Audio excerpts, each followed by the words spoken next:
Hi, and welcome to the first Talking Media podcast. I'm sure there will be many still to come. Today, I'll have a guest speaker, Rea Preksavec, my friend from Croatia, and we will be talking about social media identity, and I believe she is perfect for this theme. So let's get started. I've looked up some stuff like on internet. So I've seen that there's a lot of emotional impact of social media on teenagers especially, but also like adults when you think about it. So Ria, what do you have to say about that? Well, in my opinion, social media has a great impact on young people, teenagers, even kids, and also adults. Especially Instagram, which is now one of the most popular platforms in the world. And it affects young people, actually everyone. It affects their body image, also mental problems, and it can also affect the way they see the world. Yeah, but there are also like some benefits if you look at it, like it's connecting people all over the world. You can follow some of your favorite movie stars, stuff like that on Instagram, and I think that's actually pretty good. But when you think about the body image problems, that's with the perfect girls, like with bikinis, like Yes, that's a definitely. problem. Definitely. There are some good things about social media. Like you can see what are your favorite celebrities doing. You can follow your favorite musicians, see when will they upload new music video and make new songs. Also your favorite movie stars, if they are acting in a new movie or something like that. But considering the bad part, we have those Instagram models, so called. I think they like set unrealistic expectations for young girls. Yes, Like how should it definitely. look like, how should they behave, what should they wear? Yes, Because that's like a definitely. personal choice if you look at it. Because I know like you have this gothic Instagram account, so what can you say about that? Well, what can I say about that? I'm just being me, personally.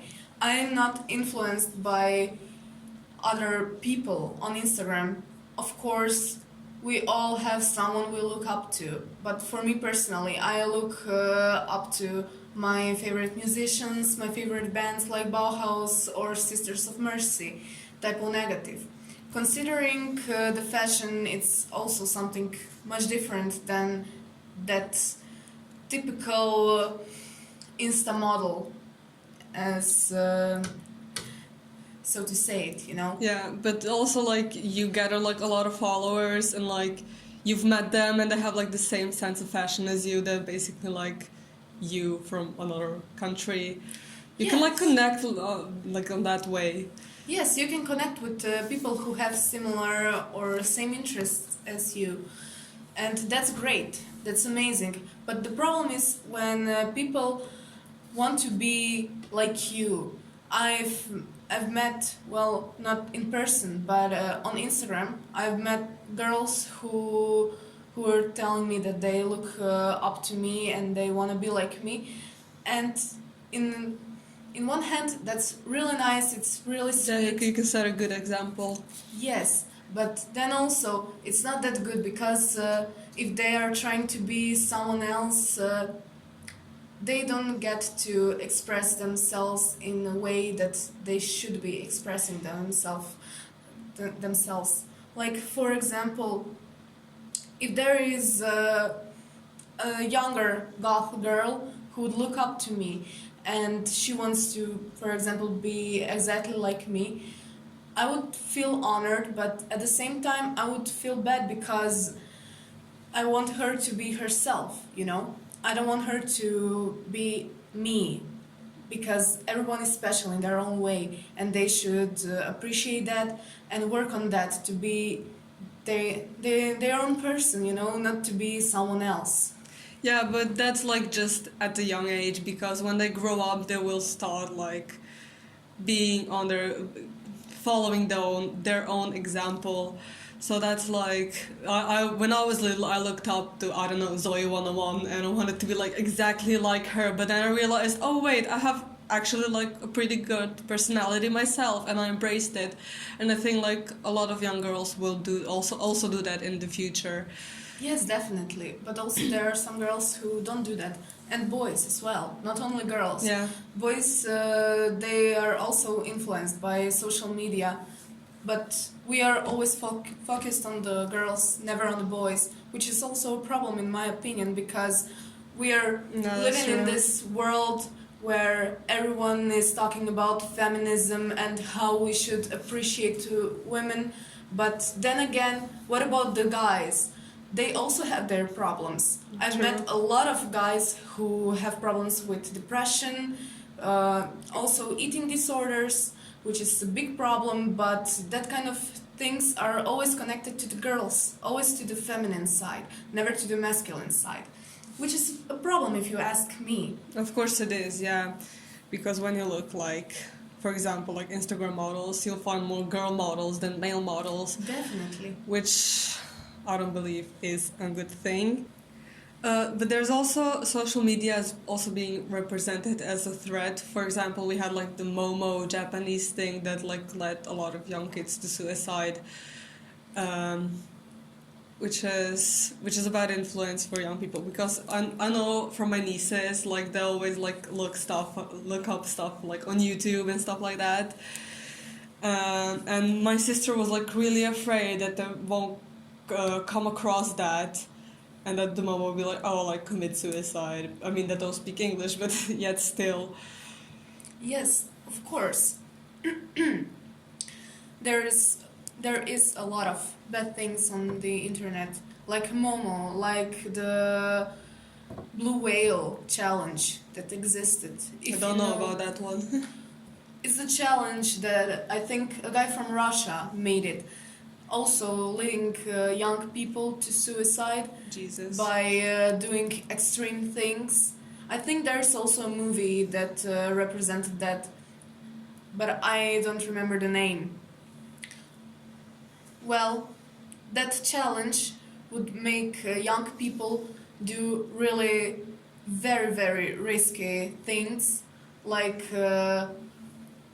walking on the rooftop of a building, and then when you finish the challenge you have to kill yourself by cutting a big blue whale on your arm and bleeding to death, or even worse things.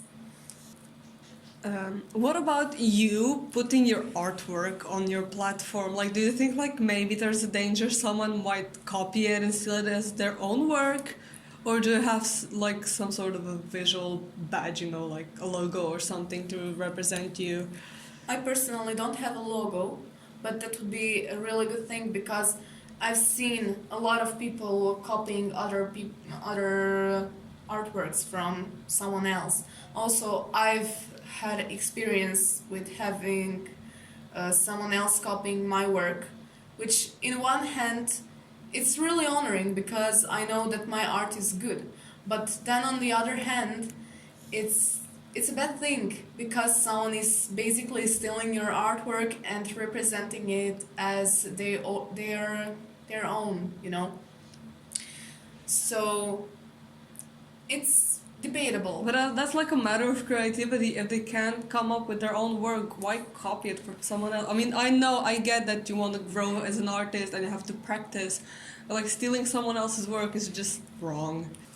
So it's good to have someone else's artwork as an inspiration, but not stealing it. Stealing it will only make you look bad, and in my opinion, if I would steal someone else's work, it would make me feel bad because I did that, because I know I didn't put my heart into it, that someone else did that, and I'm not for that. Also, And like it's- I think it's also like a criminal offense, maybe, but like you have to come up with a logo. I can make one for you if you want to, because Thank you. I also I'm planning on putting some professional pictures on my blog, so I have to like make a logo first, just just to set an example, like you can steal that. That's Yes. fine. Yes, definitely. I would really love that. Thank you. Yeah, you're welcome. So that's it for today's first Talking Media podcast with Rea Preksavets. Thank you. You're welcome. Thank you. I hope there'll be more if I come up with some topics. So yeah, stay safe and bye.